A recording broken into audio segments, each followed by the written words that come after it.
잠시 기도하겠습니다. 하나님, 이 시간 주님의 말씀을 함께 보려고 합니다. 이 말씀 그대로 선포되는 시간 되게 하시고 말씀으로 우리 아이들을 축복하는 시간 되게 하여 주시옵소서.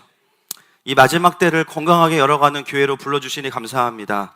하나님, 전통교회의 장점과 또 하나님 돌파하는 교회의 강력함을 함께 가지고 가는 교회가 되게 하시고, 하나님 우리 아이들을 그 마지막 주저로 세워낼 수 있는 아름다운 교회가 되게 기름 부어 주시옵소서. 주님 기대합니다. 예수님의 이름으로 기도드렸습니다. 아멘. 저희가 통합 예배 때는 제가 이제 앞으로 3개월에 걸쳐서 이 요엘서 2장 28절 말씀을 나누려고 합니다. 오늘은 첫 번째, 모든 세대를 부흥케 하라. 첫 번째, 자 한번 따라하겠습니다. 너희 자녀들은 장래일을 말할 것이며, 이 수준으로는 아이들이 장래일을 말할 수 없습니다. 다시 한번, 너희 자녀들은 장래일을 말할 것이며, 아멘. 첫 번째 말씀입니다. 오늘 우리가 첫 찬양에도 했지만 요엘서 2장 28절을 가지고 만들어진 찬양도 있어서 우리가 요엘서는 잘 모르는데 이 찬양은 너무 잘 알아요. 그래서 요엘서, 여러분 우리 지난주 금요일날 우리 쪽집게 강의 선지서 들으셨죠? 나오신 분이 많이 안 계시나요? 우리 그때 우리 유석 전사님께서 선지서를 이해하는데 가장 중요한 핵심이 이거다라고 말했는데 혹시 기억하시는 분? 맞습니다. 우와, 강의를 잘 하셨나봐요. 많은 분들이 기억하고 계시네요. 한번 따라하겠습니다. 심판과 회복이죠. 요엘 선지서도 동일하게 심판과 회복을 이야기하고 있습니다. 요엘 선지자는 남유다의 멸망을 예언하면서 함께 역할을 감당했던 선지자이고요. 남유다가 어느 나라에 멸망당합니까? 남유다.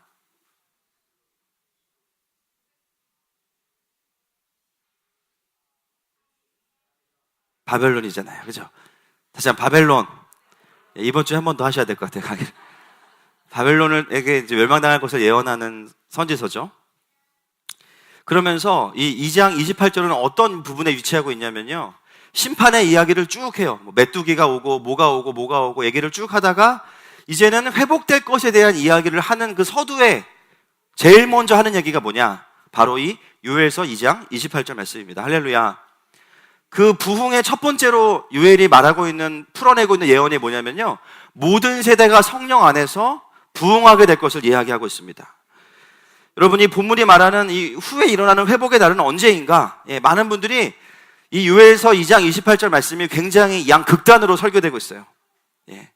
어떤 분은 더 이상 이제 이런 일은 없다. 또 어떤 분은 마지막 때 아주 마지막 그 엣지 오브 엔드 타임에 있다라고 말하는데, 성경에서 우리가 좀 확인할 필요가 있습니다. 여러분, 요엘서 2장 28절을 아주 명백하게 설교하고 있는 분이 계세요. 누군지 아십니까? 사도행전 2장 15절부터 17절 말씀 함께 보겠습니다. 시작.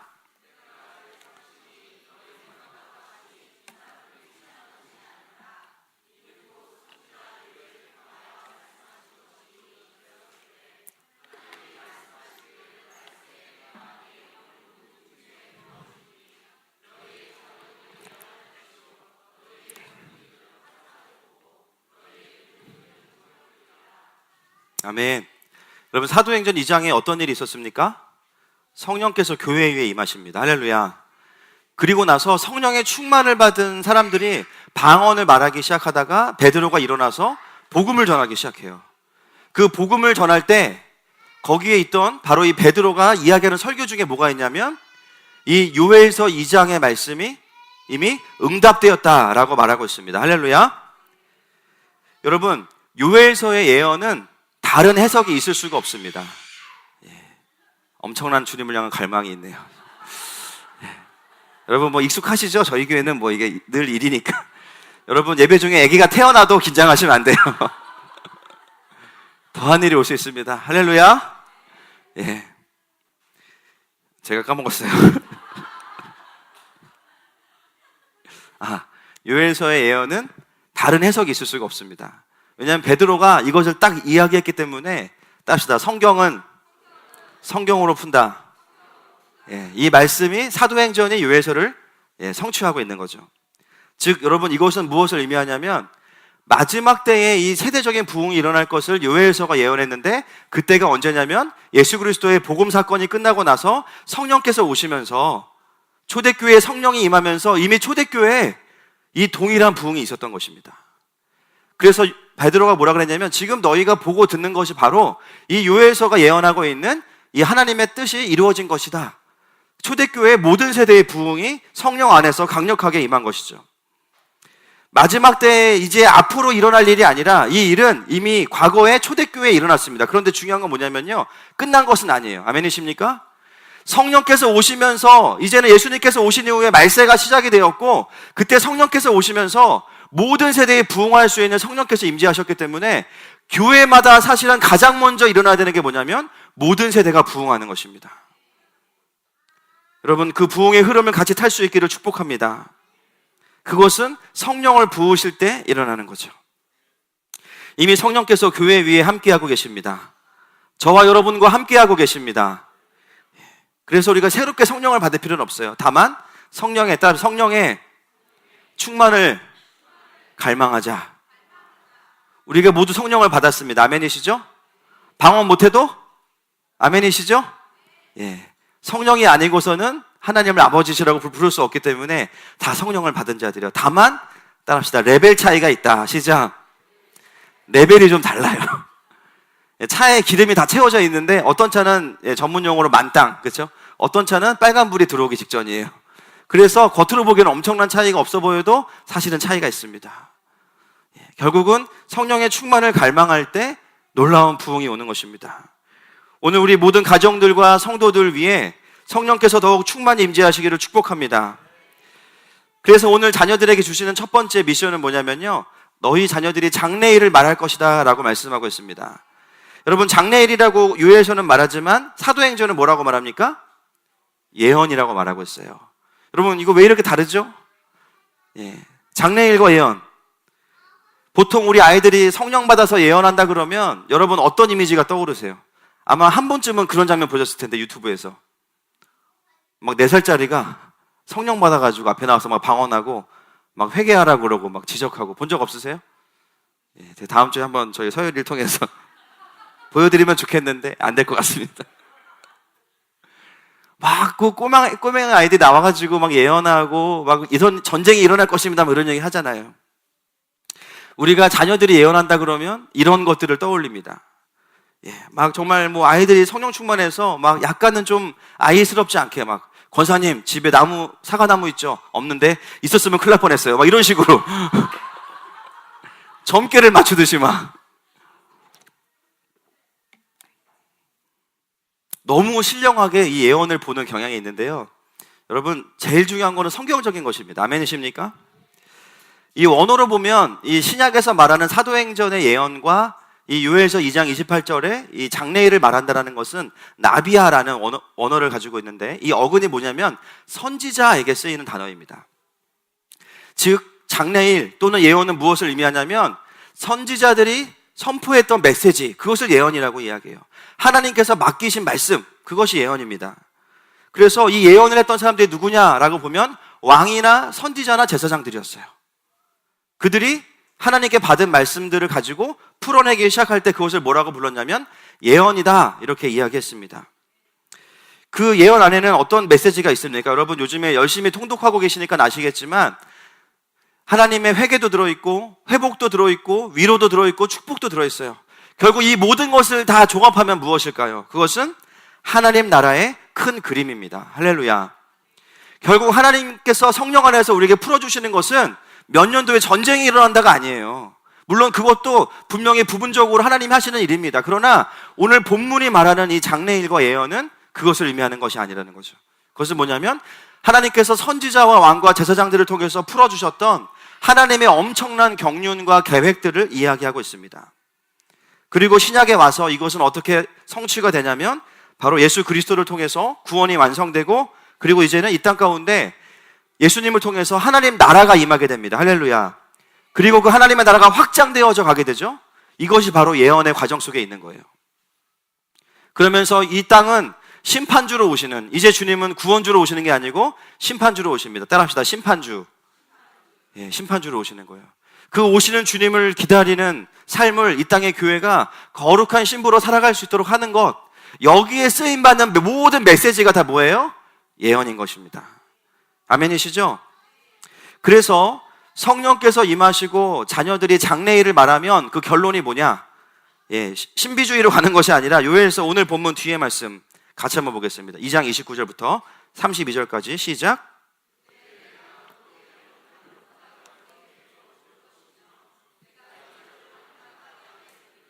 곧 피와 불과 연기 기둥이라.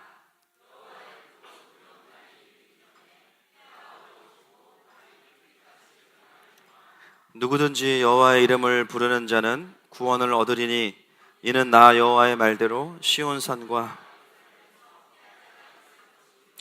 남은 자 중에. 아멘. 여러분, 성령께서 임하시고 모든 세대의 부흥이 일어난 결론이 무엇입니까? 장풍 쏘는 거예요? 방언 받는 겁니까? 그건 과정이죠. 여호와의 이름을 부르는 자가 구원을 얻습니다. 여러분, 사도행전 2장에서 성령께서 초대교회에 임하셔서 방언을 받았지만 그것은 베드로의 설교로 이어지면서 베드로는 복음을 전하고 그날 3,000명이 회심을 하게 됩니다. 할렐루야. 결국은 성령께서 임하실 때 일어나는 부흥은 영혼들이 구원을 받는 것입니다.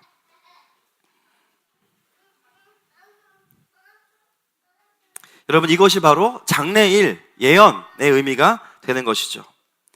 여러분, 이러한 사역을 감당했던 사람들은 왕과 선지자와 제사장이에요. 근데 여러분, 우리가 참 궁금한 건 뭐냐면 왜 이런 엄청난 것들이, 이 예언과 장래일이 누구에게 주어진다? 누구에게 주어진다? 자녀들이요. 여러분, 궁금하지 않으세요? 저는 목사인데 성경이 그렇게 안 믿기니까 다 궁금해요. 막 다 의심스럽고 막. 왜 이 엄청난 게 자녀들에게 주어질까?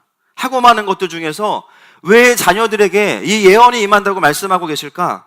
예언이 아니고 다른 게 주어지면 좋지 않습니까?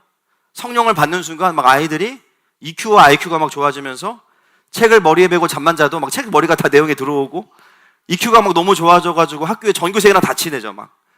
그래서 전교 회장 나갔더니 막 만장일치로 회장되고 이러면 좋잖아요. 할렐루야. 그렇지 않습니까? 아니면 막 성령을 받으면 발육이 빨라지면서 애들이 막 멋있어지는 거예요. 막 현수가 막 자라고 났더니 공유가 돼가지고 막.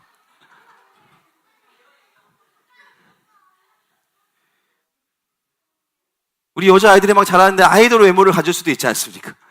수많은 여러 가지 하나님께서 부어주신 은혜들이 있는데 그 많은 것 중에서 딱 한 가지를 오늘 하나님께서 자녀들에게 부어주시겠다고 말씀하세요. 그게 무엇입니까? 예언하라는 거죠. 예언하는 거.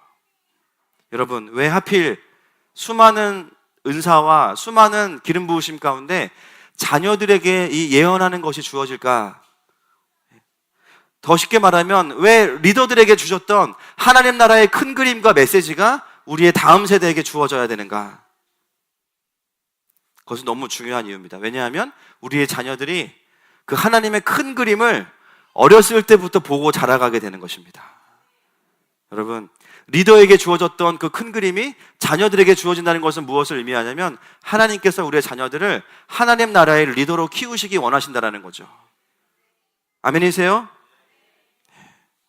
그런데 여러분 생각해 보세요. 제가 얘기했지만 그것은 너무 신령한 게 아니라는 거예요. 오늘 본문에 뭐라고 나와 있냐면 너희 중에 몇몇 자녀들만 전쟁을 예언할 것이다 라든지 너희 중에 몇몇 자녀들만 방언을 하게 될 것이다 라든지 이렇게 말씀하시지 않았어요. 뭐라고 말씀하십니까? 따라합시다. 너희 자녀들이. 세 글자로 줄이면 따라합시다. 내 새끼 시작. 너희 자녀들이. 한 사람도 빠짐없이 이 너희는 1차적으로 이스라엘 백성이죠. 하나님을 섬기는 하나님의 백성들 모든 자녀들에게 하나님 나라의 스토리와 큰 그림이 주어질 때 그들이 하나님 나라의 리더가 된다는 것입니다. 그것이 아이들의 입을 통해서 나온다는 것은 뭐냐면요, 전혀 내면에 없다가 갑자기 성령이 들어와서 비인격적으로 외치는 것을 의미하는 것이 아니에요. 그 아이들의 마음 속에, 그 아이들의 영혼 속에 하나님의 이야기가 가득히 채워져서 그것이 아이들의 입을 통해서 선포되어지는 것입니다. 바로 이 축복이 우리 아이들에게 주어진다는 거죠. 벌써 어린아이들 때부터 하나님을 경험하고 하나님의 나라가 이 열방 가운데 어떻게 진행되어져 왔고 앞으로 어떻게 진행되어져 가는지를 성령 안에서 우리 아이들이 어렸을 때부터 깨달아 가는 것입니다. 여러분, 오늘 우리가 찬양할 때 아이들 앞에 서 있으니까 어떠세요? 아이들도 좋았을까요? 여러분, 애들은요, 앞에서 왜 제가 앞에 왜 세워놨을까요? 예, 어떤 집사님이 예배 안 드리나 보라고 제가. 저는 다 율동했어요. 애들은 기억할 거예요. 저 권사님은 율동 안 따라 했는데, 저 집사님은 율동 안 따라 했는데, 저 형은 핸드폰 했는데 다 할 거예요. 우리가 주님의 시선을 이렇게 무서워할 수 있기를 축복합니다. 여러분, 우리가 아이들을 앞에 세운 것은 보고 감상하기 위해서가 아니에요. 아이들에게 예배 퍼포먼스를 가르쳐 주기 위해서가 아닙니다. 아이들과 함께 예배하기 위함입니다. 아멘이십니까? 여러분, 그렇다면 우리가 아이들 앞에 서 있다고 보시면 될 것 같아요. 아멘이십니까? 다음 달에 예배가 더 깊어지기를 축복합니다. 우리 아이들에게 하나님 나라의 큰 그림들이 보여지기 시작할 때 아이들은 말 그대로 왕과 선지자와 제사장으로 자라나기 시작해요. 더 쉽게 표현하면 우리 아이들이 이 세상을 향하신 하나님의 그림을 보면서 그 가슴에 따라합시다. 불이 일어나는 거예요. 불. 마치 다윗이 골리앗을 보면서 그 어린 다윗이 골리앗을 보면서 쟤 뭐냐고, 저게 뭔데 우리 하나님 욕하냐고, 내가 죽여버리겠다고. 할렐루야. 이 하나님 나라와 현실을 바라보면서 이 엄청난 갭을 절망으로 받아들이는 것이 아니라 비전으로 받아들이는 것입니다. 콜링으로 받아들이는 것입니다. 그 일들이 우리의 자녀들에게 일어난다는 거예요. 여러분, 성경의 수많은 자녀들을 보면요, 놀라운 것은 이 과정을 다 거쳤어요. 여러분, 창세기 한번 보시겠어요? 37장 9절부터 11절 시작.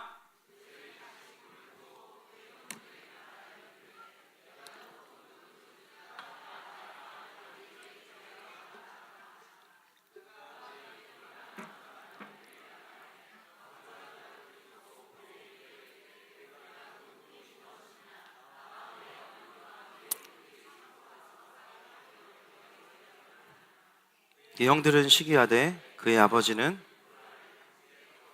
아멘. 제가 지난달에 설교하면서 이제 바나나 우유로 예배를 마무리했는데 제 그 주에 바나나 우유를 8통을 먹었습니다. 너무 행복했고, 근데 그 중에 절반을 우리 아이들이 저에게 부모님을 푸시해가지고 사다 줘서 마음에 엄청 부담감이 있었는데 예화를 잘 들어야겠다 그런 생각이 들었습니다. 여러분, 지금 저희가 읽은 이 요셉 스토리 중에 제가 말씀드리고 싶은 부분은 뭐냐면요, 마지막 11절이에요. 11절 한번 펴주시죠. 11절. 그의 형들은 시기하되, 시작. 자, 여기서 가장 중요한 게 뭘까요? 간직해 두었더라.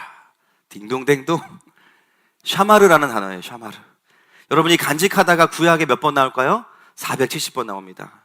그 중에 가장 많은 부분을 어디에 썼냐면 창세기 18장 19절 말씀 한번 보겠습니다. 창세기 18장 19절 시작. 내가 그로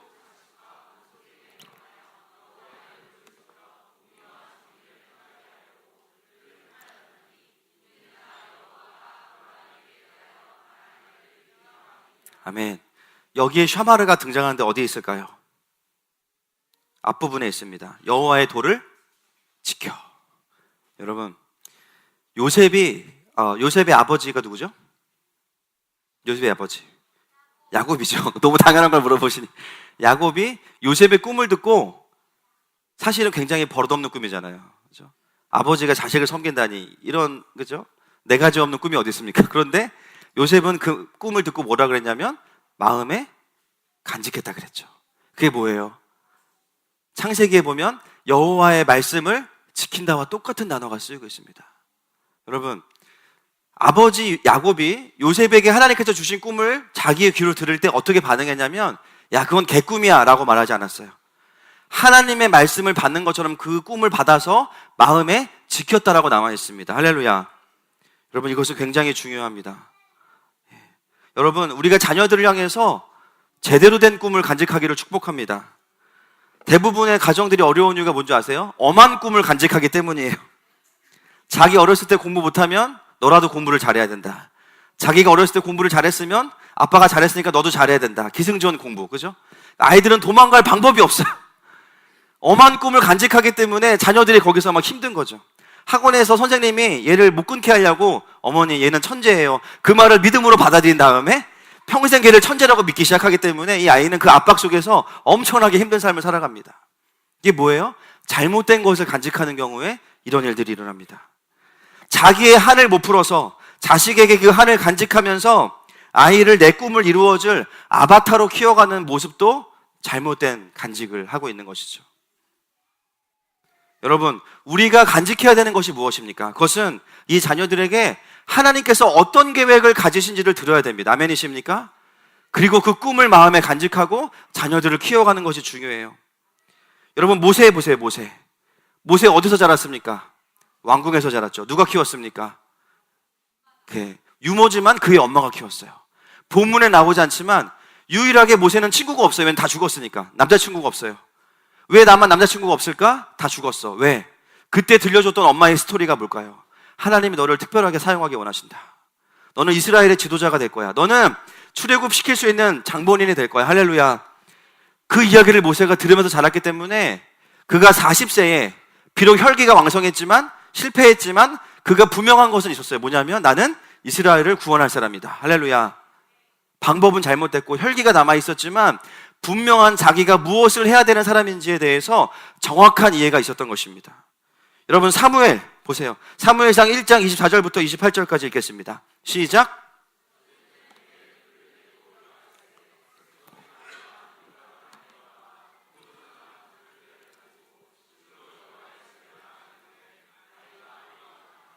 그들이 수술을 잡고 아이를 데리고 엘리에게 가서 한나가 이르되 나는 여기서 내 주 당신 곁에 서서 여호와께 기도하던 여자라. 이 아이를 위하여 내가 기도하였더니 내가 구하여 기도한 바를 그러므로 나도 그를 여호와께 드리되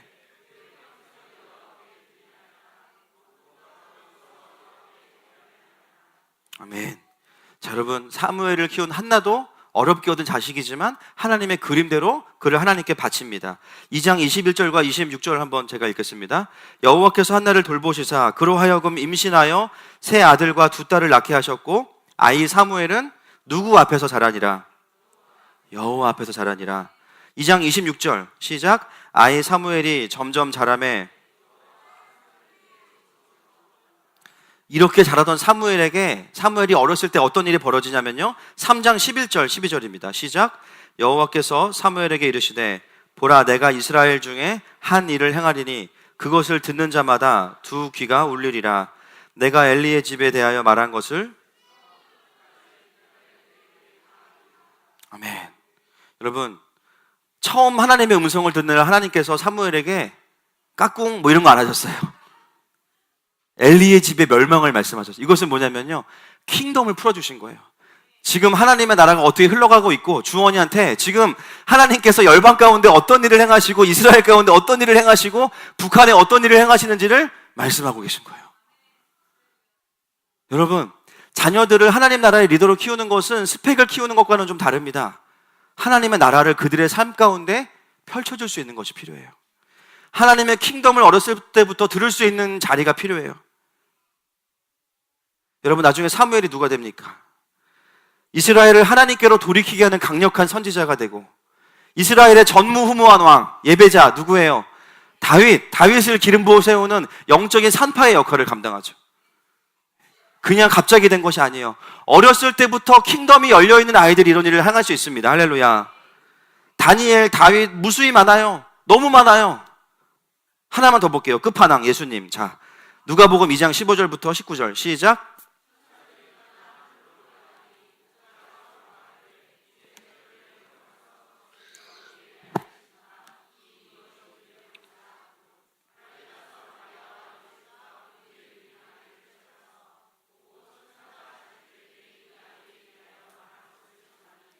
듣는 자가 다 목자들이 그들에게 말한 것들을 놀랍게 여기되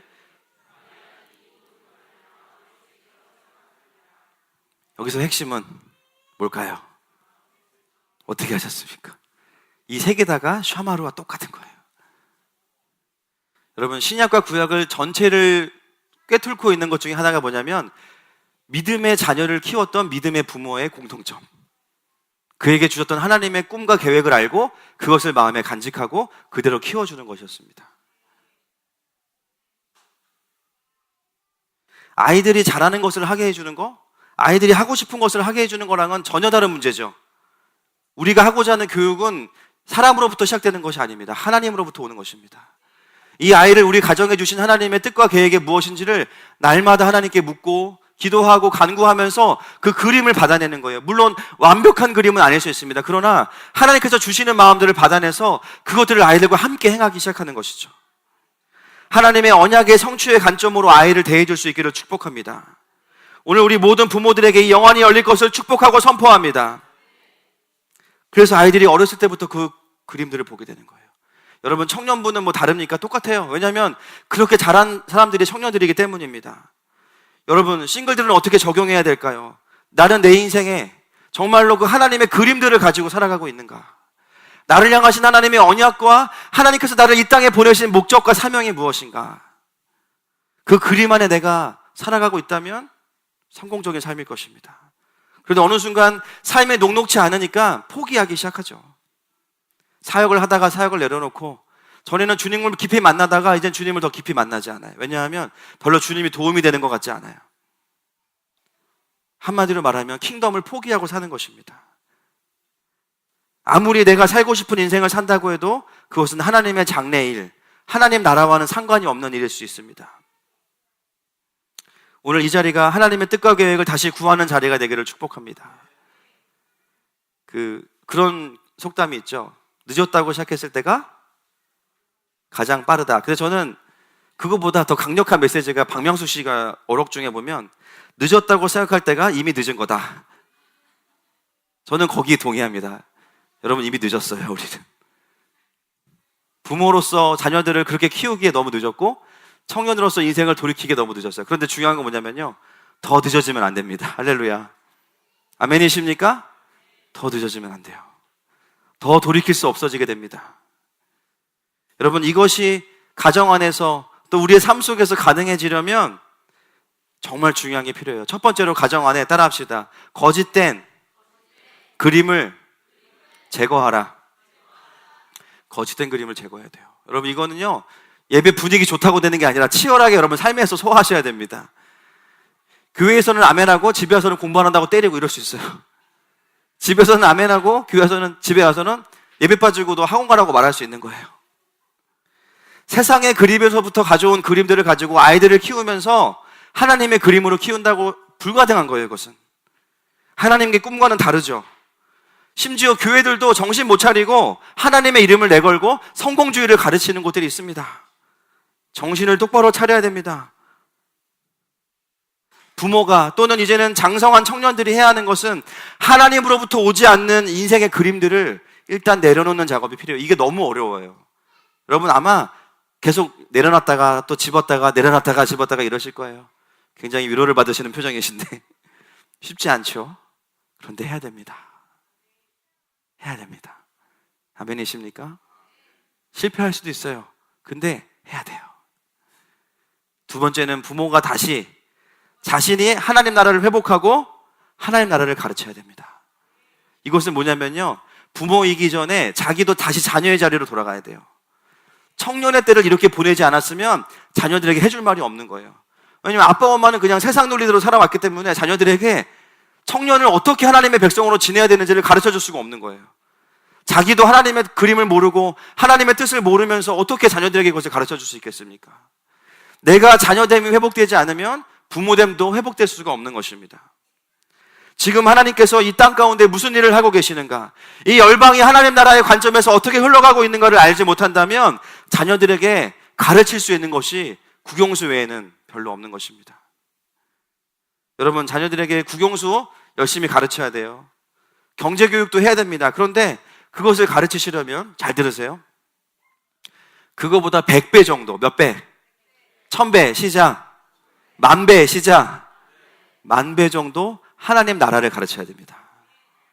하나님의 나라를 가르쳐야 됩니다. 하나님의 나라를 가르쳐야 됩니다. 그것이 없으면 우리 아이들은 기능인으로밖에 살 수 없는 거예요. 여러분, 우리 자녀들은 부모를 통해서 이 세상에 보내주셨지만 절대로 내 것이 아닙니다. 아멘이십니까? 제가 언젠가 한번 이 서약식을 한번 할 거예요. 예, 자녀 포기 각서 쓰고 내 것이 아닙니다. 하나님 겁니다. 그렇게 키우겠습니다. 많은 분들이 교회를 떠나실지도 모릅니다. 떠날 수 없게 만들어 놓고 제가. 자녀가 하나님 것이라면 하나님의 방법으로 키워야겠죠. 주인 방법대로 키워야겠죠. 그렇다면 성경이 말하는 대로 키워야 돼요. 어렸을 때부터 하나님의 스토리를 들려주고 하나님 나라의 이야기를 해주고 하나님의 말씀을 외우게 시켜야 됩니다. 아이들이 예언한다는 것은 뭐냐면 그것들이 채워질 때 성령께서 어느 순간 그것을 딱 조합하셔가지고 아이들에게 딱 말씀하게 하시는 거예요. 자녀들의 입을 통해서 선포한다는 것은 뭐냐면 이미 그 하나님 나라가 그 자녀의 것이 되었다는 것을 의미합니다. 아멘이시죠? 우리 모든 교육부서가 다 이 마인드를 가지고 사역하고 있습니다.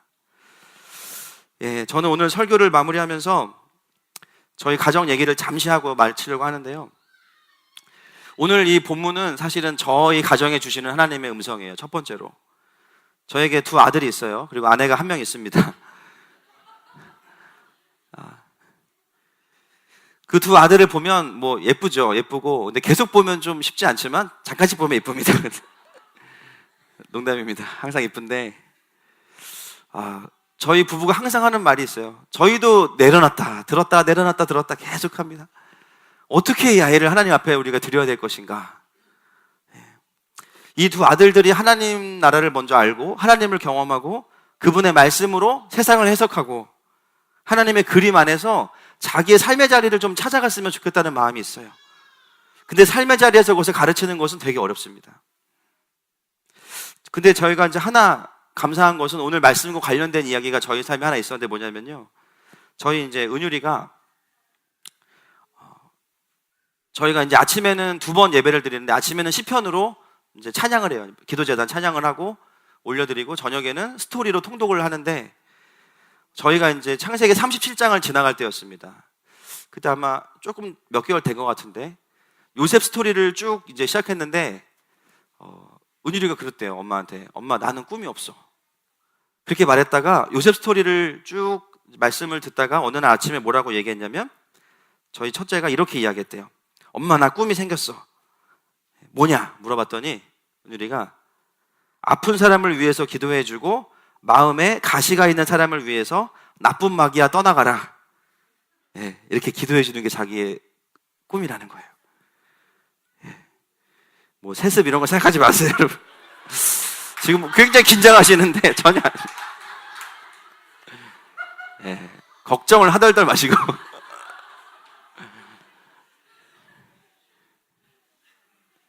저도 아직 뭐 다 키워보지 않아서 근데 그 아주 간단한 고백이지만 그 아들을 통해서 이제 8살 올라간 아들을 통해서 입에서 뱉어지는 고백이 아내의 마음에 간직이 된 거죠. 샤마르가 된 거예요. 그냥 본인은 기분에 했을 수도 있고 그냥 했을 수도 있지만 아내의 마음에 그것이 마치 요셉의 꿈을 듣고 야곱이 마음에 간직했던 것처럼 하나님이 아이를 이렇게 키우시겠구나. 감동이 되어진 거죠. 그때부터 저희 부부는 그것을 가지고 같이 고민하고 기도하기 시작했어요. 하나님의 말씀이 이 아이에게 들려졌기 때문에 아이로부터 나올 수 있는 당연한 반응이라고 저는 믿습니다. 누가 시킨다고 되는 것이 아니죠. 여러분 혹시 저희 아들이 그렇게 안 자란다고 너무 정죄하지 말아주시기를 부탁을 드립니다. 그러나 저희 부부는 그렇게 키우기로 결정을 했습니다. 어떤 과정을 통해서 학교를 가든 안 가든 뭐 학원을 가든 과외를 하든 그건 그 다음 문제죠. 결국은 이 과정을 통해서 하나님께서 이 아이에게 주신 킹덤이 풀어질 것입니다. 저희가 하기로 한 건 뭐냐면요. 그래서 성공했습니다가 아니라 그렇게 순종하기로 결정한 거예요. 여러분 순종의 성공은 뭐냐면 순종입니다. 아멘이십니까? 대부분의 무슨 뭐 교육 방법이 이렇게 했더니 좋은 대학 갔다더라. 이렇게 했더니 뭐 잘 나갔다더라. 이건 그게 아니에요. 부모가 할 것은 순종입니다. 아멘이십니까? 키우는 건 하나님이 키우실 거예요. 사실 가정에서 매일 2번 예배를 이제 1년 넘게 드리고 있는데 쉬운 일은 아니에요. 저도 사생활이 있고 바쁘고 그리고 아이들이 항상 예배 태도가 바른 것도 아닙니다. 막 누워있다가 엄마한테 뒤지게 혼나고 예배 시간인지 혼나는 시간인지 모를 때도 있고 또 저희 둘째는 성령 충만했으면 좋겠지만 예배가 싫대요. 얼마나 싫으면 싫어가 아니고 띠러. 또봇을 갖고 놀다가 예배 드리자. 예배 뛰러! 분명하게 30개월짜리가 자기 어떤 어필을 딱 저한테 하고 자기는 하던 일을 계속합니다. 가정예배 절대 낭만적이지 않아요, 여러분. 처절합니다. 여러분 다 경험하고 계시죠? 중요한 거 뭐냐면 그럼에도 불구하고 계속해서 아이들에게 말씀을 집어넣는 거예요. 아침에 잠 들깼을 때 말씀 집어넣고 자기 전에 졸릴 때 말씀 집어넣고 어느 순간 그 말씀들이 아이들 안에서 고백으로 올라오기 시작해요. 요즘에 저희 은율이가 막 찬양을 지어서 부르는데 막 시편이 나와요. 막 하나님은 나의 구원이시오, 요새시오, 방패시오. 들을 때 은혜가 있어요. 우리 청년들 좀 있으면 다 이 삶을 살게 될 겁니다. 저희 교회에 있으면. 할렐루야. 지금부터 먼저 내가 그 자녀로서의 삶을 살아보지 않으면 내 삶도 존재할 수 없고 건강한 부모로서도 존재할 수가 없는 것입니다. 저는 저희가 자녀들을 축복하고 또 다음 주에는 뭐 청년들을 축복하고 할 텐데 그냥 축복하는 게 아니라 이 하나님의 말씀으로 축복했으면 좋겠어요. 아멘이십니까? 오늘 제가 한 모든 설교가 우리 모든 다음 세대에게 임할 것을 선포합니다.